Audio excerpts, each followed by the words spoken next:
Good evening, everyone.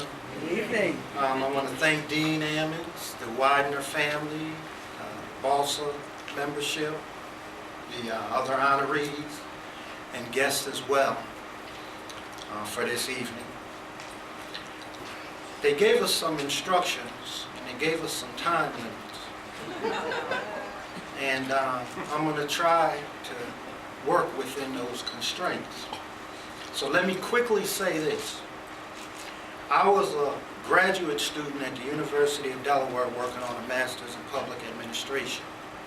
And I decided to drop a course, and a professor had an attitude with me that had some racial overtones to it that made me say, well, if I got to put up with this to get a graduate degree, let me go to law school. So that was in September. By January, I was in the spring admit program here. So that's how I got to law school. Because I said the next time anybody ever disrespects me in that way, I'm going to know what to do, because I never knew anything about law in my whole life. When I got here, my life was changed by this book. That was a new book that was on the bookshelf, and it was called The NAACP Legal Strategy Against Segregated Education, 1925 to 1950. Now, Robert Carter has written a law review article where he has some concerns about some aspects of this book. I have to say that in academic honesty. My point is, what this book taught me, it supplemented my law school education. And it instilled in me that these brothers, Houston, Redding, Marshall, they strategized as to how to use the law to bring about social change. That changed my whole purpose in being here. So I brought copies for the co-chairs so that you could have them. I bought them and I'm giving them to you. All right. Okay? This book. When I graduated from law school, I went through the stuff you go through in Delaware, the extra stuff, I won't even get into it.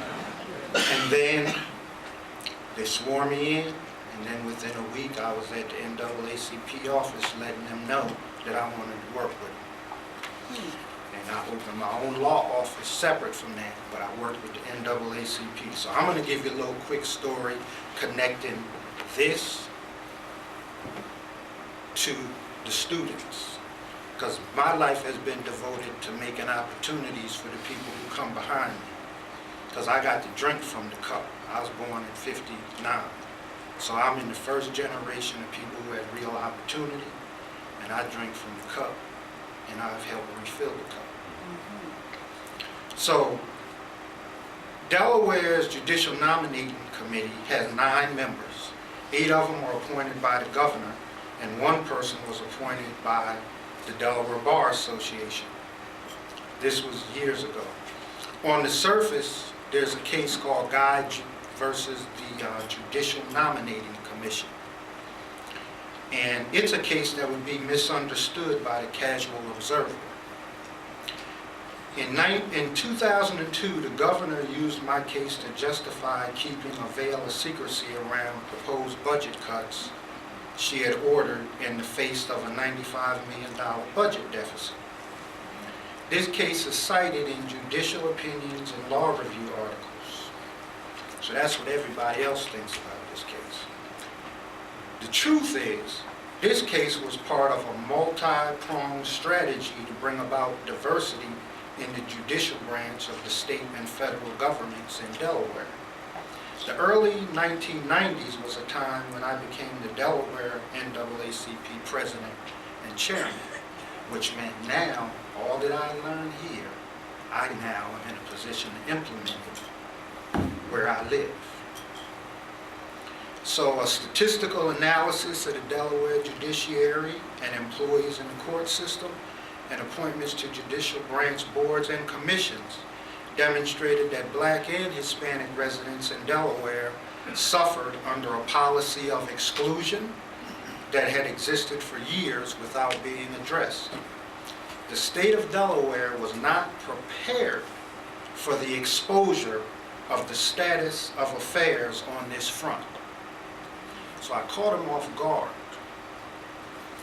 A 1991 complaint that I filed with the Delaware Human Relations Commission addressing racism in the judicial branch of Delaware government broke the back of exclusionary practices.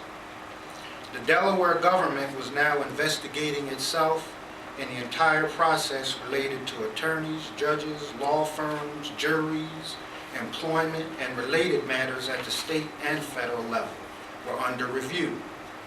Press conferences aided in getting the public to recognize the severity of the problem. If you can just picture people in front of a state building with a silhouette with the universal no sign, no black judges allowed, when that's really what the state of affairs was, that's a powerful vision. But it's also dangerous as a lawyer being part of that, because the system retaliates against you. But nevertheless, that's part of drinking from the cup, you got to put back in. In 1992, a preliminary report was issued by the Human Relations Commission verifying much of what had been widely displayed regarding the lack of diversity. The government and Delaware Bar were now under the additional pressure to address the issues at hand. So the Delaware State Bar Association was the conduit that the Human Relations Commission and Delaware Supreme Court decided to use to help address some of these issues. Acknowledging receipt of the Human Relations Commission report in response to the NAACP complaint, the Delaware Bar Association began to internally organize to address diversity issues and to help reduce the pressure that the state of Delaware was facing. Through secret back channels, the chairman of the Human Relations Commission back then had been sharing documents and information with the Chief Justice of the Delaware Supreme Court, including discussion of NAACP's strategy and techniques being implemented to bring about change, and using their words, what appears to be at least a double-track approach. Well, they were correct, except it was more than a double-track approach. It was a multi-pronged approach.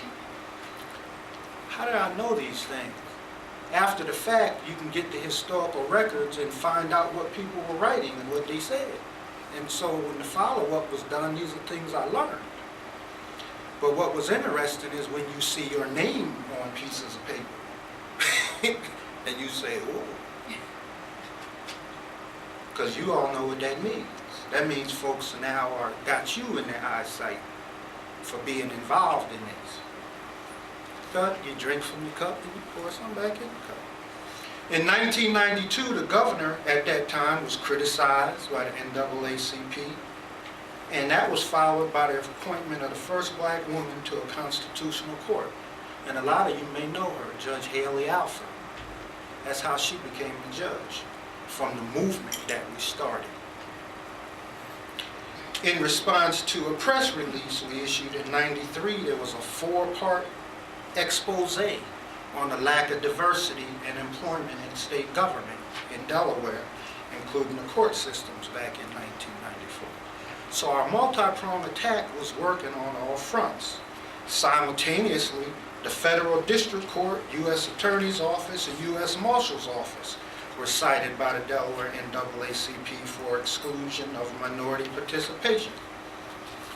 In 1994, a black U.S. attorney was sworn in for the District of Delaware. Some of you may know this person, Greg Sleep. That's how he got his position. Being involved in this kind of thing allows you to have an involvement in national activity when you're involved in local activity.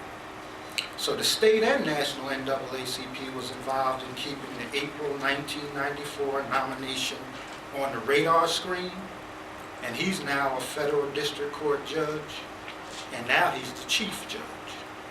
So the point I want to make in this is, as a student here, just because the school bought a book and put it on the shelf, it changed my whole purpose in being in law school from a me purpose to a us purpose.